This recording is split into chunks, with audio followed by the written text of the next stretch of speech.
Hi everyone, welcome to Itsy Bitsy's live read of Siren's Call, Cursed Seas by Amy McKinley.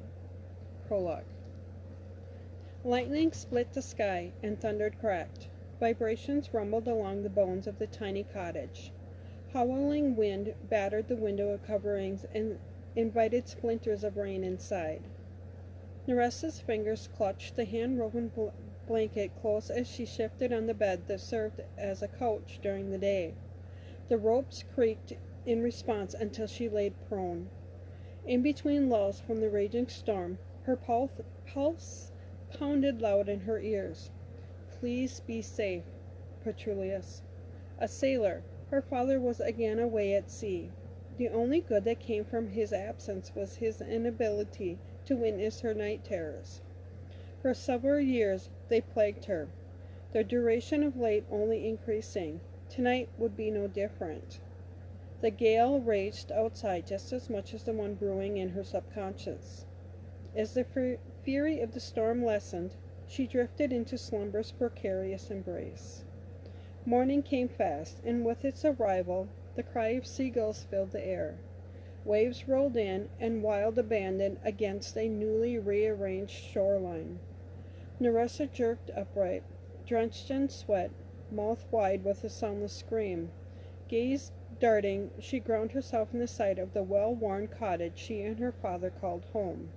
She took slow, measured breath to banish the remnants of her nightmare, which oozed with familiarity and bred soul-sucking terror. The element of her dreams varied last night. Dropping her legs to the floor, she stood and went about her chores. No matter how hard she tried, the sights, sounds, and message of her vision remained. The action she bore witness to, held captive in slumber, unleashed something that had yet to come. A woman, dressed in a ceremonial gown, towed the cliffside. Neresa's senses heightened. The spirit of the woman pushed over the edge, clawed at her. Chapter 1. The gods among them Neresa's village believed in, worshipped, and feared them. To her, the unseen gods posed little threat. Set did. She'd been cautious, but no more. Today her father was due home. The only gray spot on his arrival was her impending nuptials to a soon-to-be determined husband. Nerissa tapped her sandal-clad foot on the cobbled Grecian street. Across the port, she rested against the wall and scanned for a glimpse of his ship. Sunlight painted bright splashes across the vessels bobbing in the harbor and glinted off the choppy waves. Deep in her chest, spidery veins of anguish elongated. Marriage weighed on her mind with the passage of her 17th birthday. At 14, her father had arranged her first two marriages. Before uttering vows, the sea claimed their lives. She had hoped the echoing expanse of time would ease the ache. Familiar with the sailor's life, she thought to marry one. So far, it wasn't meant to be. Toying with the fabric of her chiffon, her fingers worried the colorful blue dress. Torn by anxiety and excitement, she flattened her other palm on the barrier of stacked stone, grounding herself. Usually, her emotions were calmer, but when left to her own devices, they soared in many directions. A seaman by trade, she and her father lived a simple life by the water, their cottage modest with meager means, but rich in love. When he was home, Neresa's responsibility was maintaining their home in the small garden in their courtyard. These last few months were different. She had convinced him to let her remain home when he left, rather than stay with Erlene's family. Things had changed when Erlene's father chose a husband for her. Now when her father was gone to sea, she would go to Agor, marketplace, to fetch water without a chaperone. There was another reason she preferred to stay in the cottage when he went to work. When the dreams came, Nerissa preferred to be alone. She wondered if her dreams somehow tied her to her mother. Maybe they were the reason her mother left them. When she asked her father about it, he'd always denied that was the cause. The unspoken burden of it being her fault weighed heavily on her chest. There were too many things her father kept from her. He told her it was also because her mother didn't want to leave her home and the comforts of it. It's my fault. In the past couple of years, Neresa's emotions grew tenfold. When both of her betrothed perished at sea, her destiny reeked of abandonment. Those reflections stained her soul. No one was privy to them. They never guessed from her sunny disposition her inner turmoil. What good could it come of exposing her fears? Shaking off her wayward thoughts, she relished the warmth of the summer day. The stone at her back offered a small amount of shade. For the 100th time, she scanned the choppy waters of the Argus Sea, casting her gaze along the horizon. He's near. Her heart hammered as she spotted a ship approaching. Nerissa straightened, stretched, and a slender arm over her head and waved. Excitement pinged in her chest. She pushed away from the wall, desperate to shorten the distance, heedless of the villagers and advancing soldiers. Her sandal-clad foot struck the dock, then jerked back. A firm hand wrenched her arm. Pain radiated through her. Stifling a gasp, she looked over her shoulder to see who held her. Set. Air whizzed out of her mouth as a clay brick had hit her in the stomach. Why had she not been more careful? Dark hair curled around his ears and just above his tunic. His curled lips formed a taut line as he towered over her much smaller height. Too well she understood the dangers of being alone with him. Fear crawled over her skin. What happened to cause him to look so aggravated? I have been searching for you, Nerissa. He moved closer as he spoke her name. Set, you're hurting me. She held her breath as sick pleasure danced in his cold eyes. Pushing down on the escalating panic, she tugged her arm, trying to break free. What do you want? From the top of her head to her toes, his gaze raked over her body. Her stomach turned. The dress. She had made a colossal mistake. Finally, you are out of mourning. Soon we will wed. No. If his father and hers decided they would marry, she had no choice in the matter. That was the way of things. Father loves me. He would never tie me to Set, regardless of the political connection. Locking down her muscles hard, she remained standing by a small miracle. The edges of her vision swarm with black. My father is not yet returned, Set. Please release me. Forcing strength in her voice, she lengthened her spine. Cowarding her, he bent down to whisper in her ear. A mere formality. Rough, unshaven skin scraped her cheek. You feel the bond between us as much as I do. Fate calls for us to be together. Straightening, he captured her chin in his large hand. Soon. With a nod to the dock, his gaze remained locked on hers. He will be home, and we will negotiate the marriage. The time is now. Bile rose and hit the back of her throat. His nickname in nature echoed in her mind and froze her in place. Bone crusher.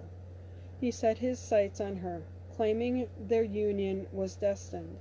A former resident of Rome, Set returned to Ebola several years ago. He frightened her. Some said he came back to reunite with his father. The most repeated rumors surrounding his reappearance spoke of an unseen hand compelling him back to the village.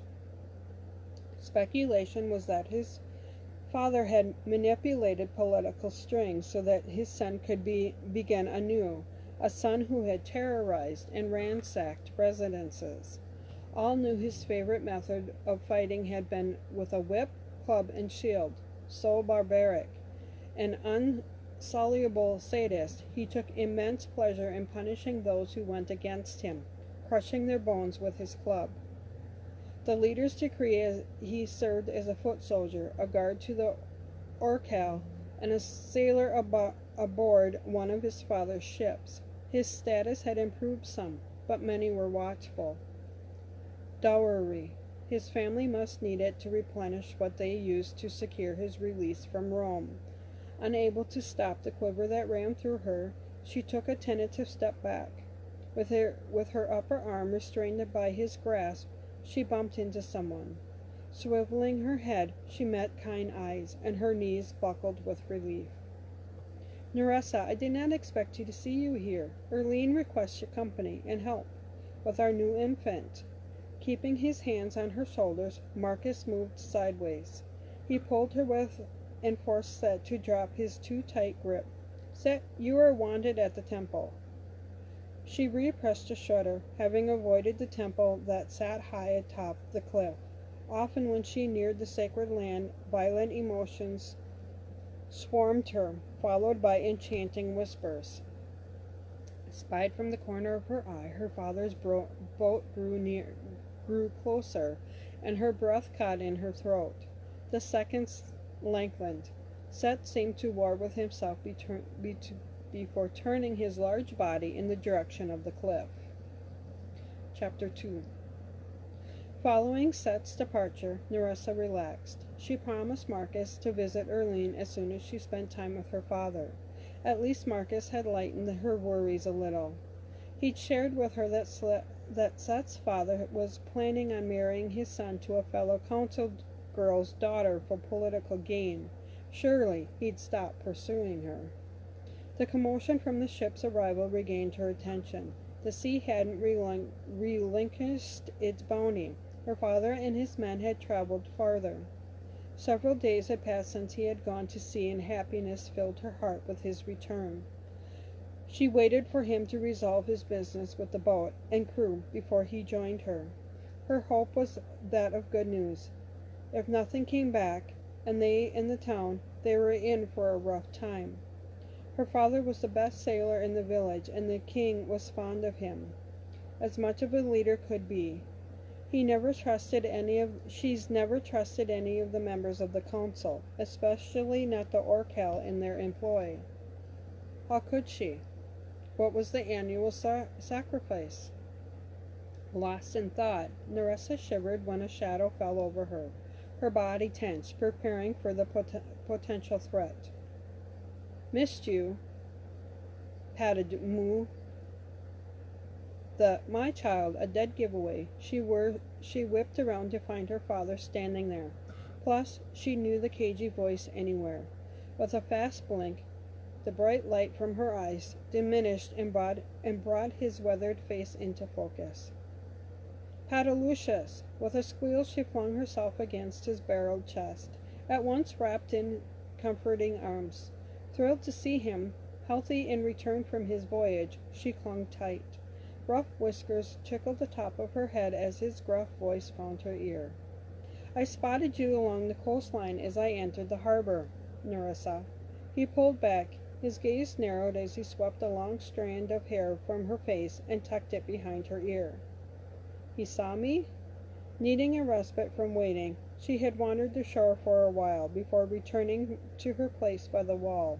For a moment, you looked just like your He broke off in mist of what he was saying, but she knew. She always did. This time she wasn't staying quiet. Where is she?